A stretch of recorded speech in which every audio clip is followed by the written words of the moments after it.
नमस्कार मंडळी, आम्ही मालवणी या चॅनल आपले मनापासून स्वागत आहे। हे बघा, मस्त असे मोड आलेल्या मुगाचे मी तुम्हाला कटलेट म्हणा किंवा टिक्की म्हणा हे करून दाखवणार आहे। आणि मुलांच्या टिफिनसाठी एक नंबर होऊन जातात। तुम्ही रात्री बनवून ठेवा, सकाळी फ्राय करून दिलात तरी चालेल, छोटे मोठे तुम्ही काढलात तरी चालेल, छान होतात। अशा प्रकारे चव पण छान लागते, तर नक्की करा। तर आता आपण ही रेसिपी पाहायला घेऊया कशी कशी केली आहे ती।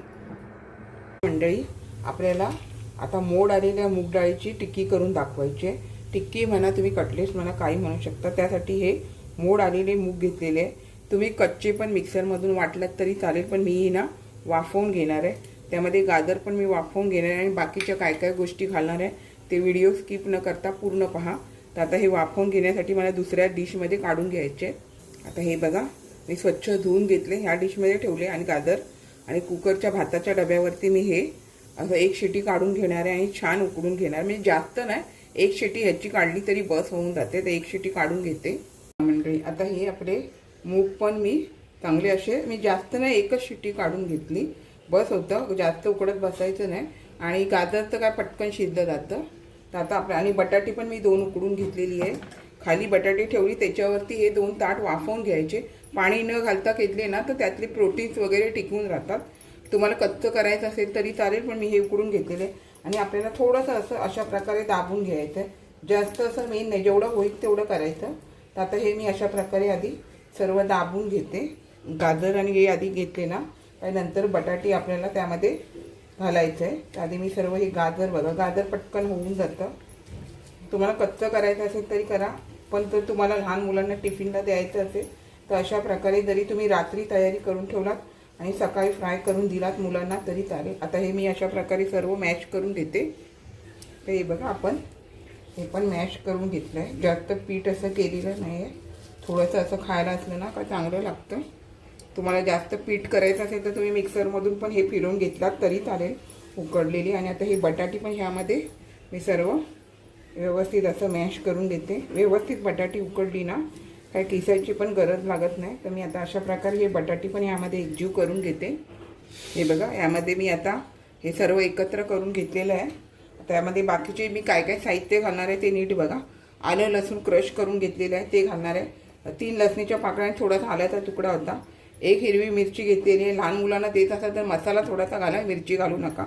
कढीपत्ता थोडीशी बारीक करून घेतलेली आहे। शिमला मिरची अर्धी बारीक करून घेतलेली आहे।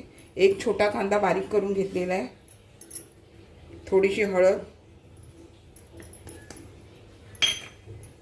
संदेव मीठ, चवीनुसार मीठ घालून घ्या। चाट मसाला, धना, हे जिरा पावडर भाजलेली आहे ना ती, धना पावडर। आता आपल्याला सर्व हे एकजीव करून घ्यायचं। हे मी अशा प्रकारे सर्व एकजीव करून घेते।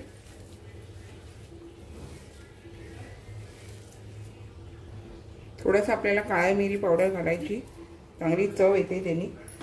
तुमच्या कोणत्या प्रकारची जरी टिक्की केला तर थोडीशी काळ्या मिरी पावडर वापरा। आणि कोथिंबीर, हे सर्व आता आपल्याला एकजीव करून घ्यायचं आहे। आता आपल्याला हे व्यवस्थित बाइंडिंग होण्यासाठी आपल्याला ह्यामध्ये मी काय केलं, पोहे बघा मिक्सरच्या भांड्यामध्ये वाटून घेतले, ते आपल्याला ह्यामध्ये घालायचे आहेत। ह्यामध्ये घालून घेते, जेवढे वाटले तेवढे घालून घेते। आणि जर तुमच्याकडे कॉर्नफ्लॉवर वगैरे असेल ते पण वापरलं तरी चालेल।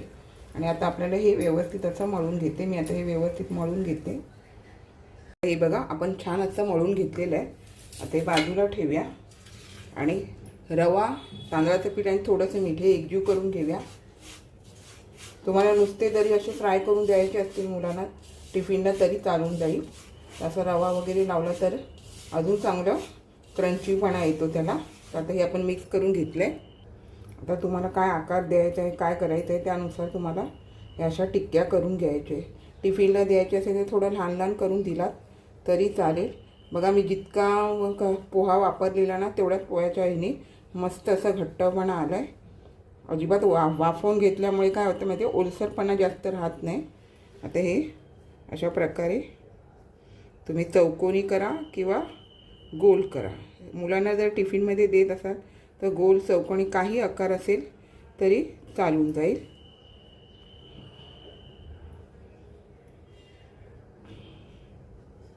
तर हे मी थोडं स्क्वेअर देण्याचा प्रयत्न करते, कारण लहान मुलांना टिफिनमध्ये थोडं स्क्वेअर वगैरे असलं ना, गोलपेक्षा गोल असतं ते रोज रोज गोलच असतं, त्याच्यामुळे थोडंसं स्क्वेअर करा. आणि अशा प्रकारे तुम्ही रव्यामध्ये हे घोळवून ठेवून द्या. आणि एकदम तुम्हाला करून ठेवायचे एकदम करा, नाही तर एक एक केलात तरी चालेल.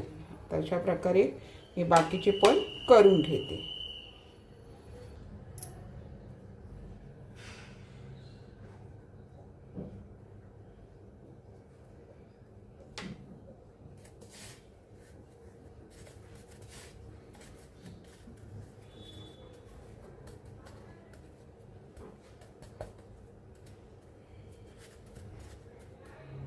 तर अशा हे बघा, जे असे केले तशाच प्रकारे सर्व आता करून घेते आणि मग आपण फ्राय करायला घेऊया.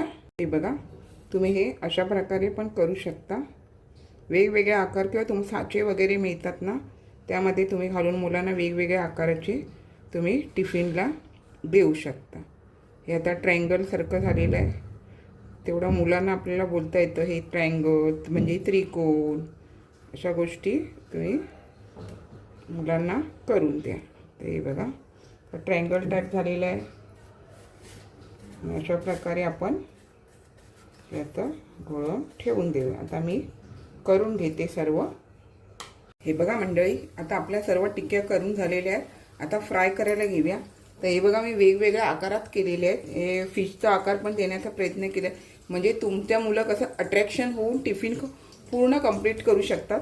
त्यासाठी मी हे वेगवेगळ्या आकारात केले. तुम्ही पण वेगळ्या वेगळ्या आकारात रात्री बनवून ठेवले आणि सकाळी जर मुलांची शाळा असेल आणि टिफिनला दिले तरी चालेल. तर आता आपल्याला हे फ्राय करायला घेऊया. हे बघा, यामध्ये मी थोडंसं तेल घालून घेतलेलं आहे.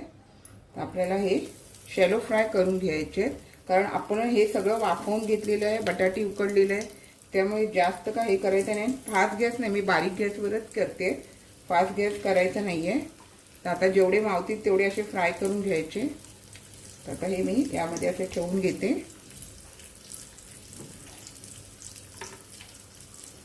वेगवेगळे आकार तुमची मुलांना नक्की आवडणार. अशा प्रकारे तुम्ही करा. एक बाजू झाली ना थोडीशी की मग पलटी करायचं. आता एक बाजू हे पूर्ण गॅस बारीक केलेला आहे त्यावरती होऊ देते. हे बघा, एक बाजू आपली अशी झाली असं वाटलं पलटी पलटी करून, मग नाही झाली तरी परत पलटी करून तुम्ही फ्राय करून घ्यायची.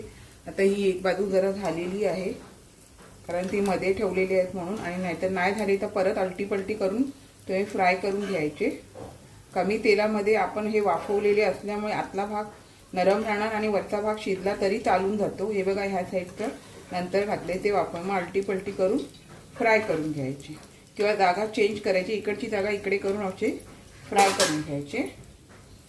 हे बघा, बऱ्यापैकी आपले अलटी पलटी करून मी छान असे फ्राय करून घेतलेले आहे. तर आता आपण हे काढून घेऊया. हे बघा ताटामध्ये. आता हे मी अशा प्रकारे बाकीचे पण काढून घेते. आता हे बघा, हे मी काढून घेतलेत आणि बाकीचे जेवढे राहिलेले ते अशाच पद्धतीमध्ये आपल्याला फ्राय करून घ्यायचे बारीक गॅसवरतीच. आता हे बघा, सर्व आपले फ्राय करून झालेले आहेत. आता हे मी सर्व काढून घेते, मग तुम्हाला दाखवते. गॅस बंद करून घेऊया आणि हे काढून घेऊया. आता हे मी तुम्हाला सगळे तयार केलेले दाखवलेत आणि मस्तपैकी. आणि तुम्हाला मुलांना अजून टिफिनला देताना आकार वेगवेगळे केलात किंवा छोटे छोटे केलात ना तरी चालून जातं. ते बघा, तोडून दाखवते मस्तपैकी आपलं हे, कारण आपण मस्तपैकी मूग डाळ वगैरे सगळी शिजवून घेतलेली आहे, गाजर शिजवून घेतलेले आहे, त्याच्यामुळे आतून सॉफ्ट आणि मस्तपैकी वरून क्रंची असे तुमचे हे टिक्की म्हणा कटलेट्स होतात. तुम्ही मुलांना टिफिनमध्ये छोटे छोटे चपटे वगैरे करून दिलात आणि टोमॅटो सॉसचं पॅकेट वगैरे छोटं दिलं तरी मुलं आवडीने खातील.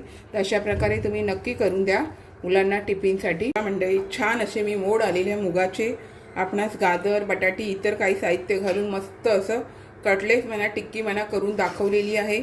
अशाच नवनवीन रेसिपी किंवा इतर व्हिडिओ सहित मी आपणास कायम भेटतच असते. आपण माझ्या चॅनलला लाईक शेअर सबस्क्राईब हाईप करायला विसरू नका. चला तर आता इथेच थांबते. मस्त खा आणि स्वस्त राहा. आपण माझे व्हिडिओ पूर्ण पाहता त्याबद्दल मनापासून खूप खूप धन्यवाद.